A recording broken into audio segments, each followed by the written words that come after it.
भलाई का रास्ता। बहुत समय पहले की बात है। एक राजा अत्यंत विनम्र और दानी था। अपनी प्रजा से उसे बहुत प्रेम था और सदैव उसके सुख दुख का ध्यान रखता था।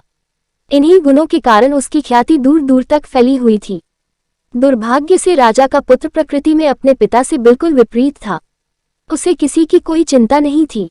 उसके दुष्टतापूर्ण व्यवहार से राजा और प्रजा दोनों ही परेशान थे। उसके पुत्र को सुधारने एवं सही मार्ग पर लाने का बहुत प्रयास किया, परंतु असफल रहा। उसे ज्ञान देने हेतु दूर दूर से विद्वान एवं मनीषी बुलाए, परंतु दुष्ट बालक के व्यवहार में कोई परिवर्तन नहीं आया, बल्कि आयु बढ़ने के साथ साथ उसके दुगुनों में वृद्धि ही होती गई। सौभाग्य से एक दिन महात्मा बुद्ध भी उस राजकुमार को सही मार्ग पर लाने की चेष्टा से उसके पास आए।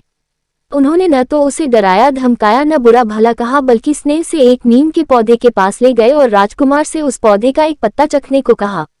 नीम के पत्ते को खाने से राजकुमार का मुंह कड़वा हो गया और क्रोध में आकर उसने उस पौधे को उसी समय उखाड़ कर फेंक दिया। महात्मा बुद्ध ने उससे कहा, राजकुमार, तुमने पौधे को उखाड़ कर क्यों फेंक दिया? राजकुमार ने उत्तर दिया कि अभी से इस पौधे के पत्ते इतने कड़वे हैं, बंगे होने पर तो वे बिल्कुल ही विष हो जाएंगे, इसलिए इसको जंग से उखाड़ देना ही उचित है।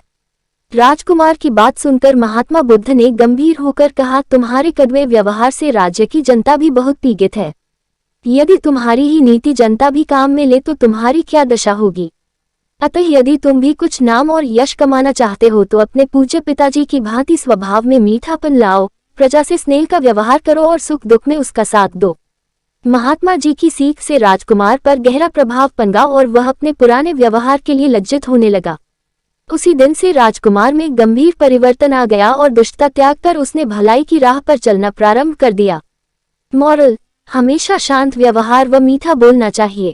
कहानी पसंद आए तो चैनल को लाइक, सब्सक्राइब, शेयर जरूर करें। मिले हैं नेक्स्ट स्टोरी में।